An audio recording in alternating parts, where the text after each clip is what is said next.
anyway, Sioux Line Railroad. At the time, I believe there was two sets of tracks here.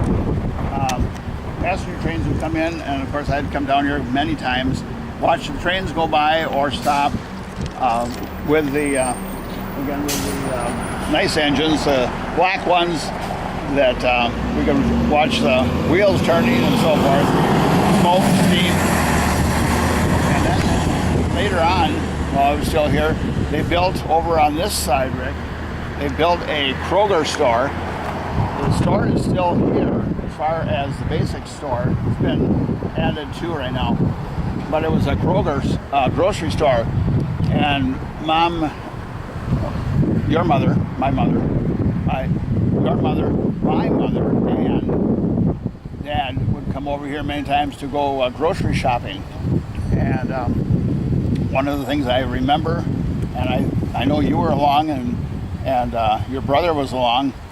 Your brother was very small, and he decided in one of the aisles to have a tantrum, and so he laid on the floor, between the aisles, or in the aisle, laid on the floor and started doing a little tantrum and so forth. And he looked around a few minutes later, and nobody was there, and so he had to get up and find where we were, and that took care of the tantrum extremely quickly. From Kroger store, then it was changed to Kohl's, I believe. Kohl's. Yeah, you remember that? I don't remember much on Kohl's. When we were little, Grandma would come here and she'd park here in this parking lot. And I remember playing on those beams there a lot. But she'd park her groceries here, and we'd go and we'd walk over and see Grandpa over there. And then we'd walk down to the church where she was organized. She could practice and so forth. This area, I know this area quite well, actually. And we were watching newer trains on these tracks. Another place that was very much ingrained into the minds of myself, my brother Bill, and I don't remember if Ann was involved there, but there was also several of the other kids that I chummed around with, Bill and I chummed around with, and that was to go sledding in the wintertime. And there's not much of the hill that you can see anymore. This is south of Douglas Avenue by about 8 blocks or 6 blocks. At the time, there was no driveway. There was a little driveway possibly here, that was about it. But the place was called Toit's. We called it Toit's Hill. They had a meat market here, and I believe this is their old meat market right here. The house was in front. This is the garage that looks like it's been added on. And the hill is very difficult to see from here because our sliding hill was on the other side of this property. And there was no other houses there at the time. Way beyond, I think it's way at this point in the woods. But it goes up to a crest way up a ways. And then we had several different runs that we could come down. And again, there were virtually no trees in the way or anything like this.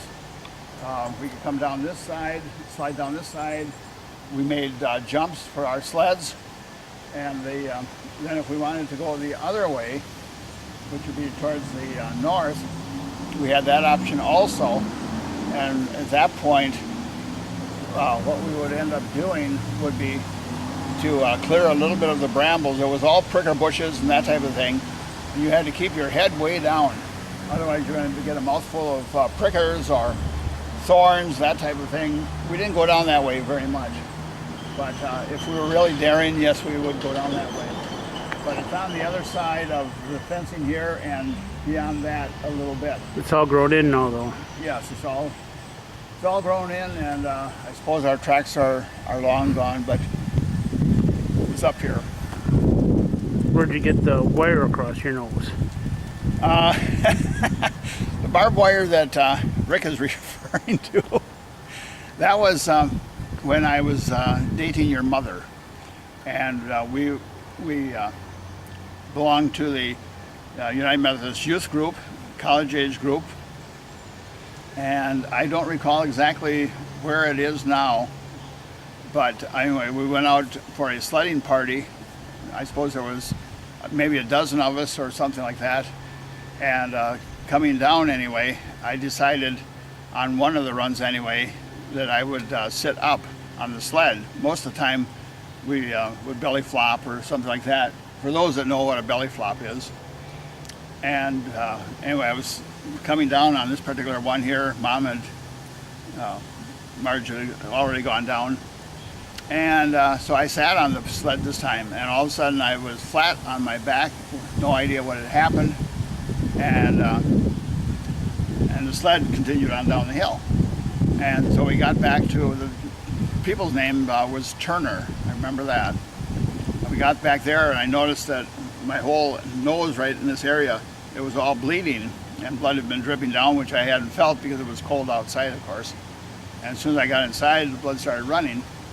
And what we discovered is that I had hit a barbed wire fence. And the barb is what actually struck my nose. And there's still evidence of that today because of the rust portion from the barb. But I just cleaned it up a little bit, and that was it. That's what we did in those days.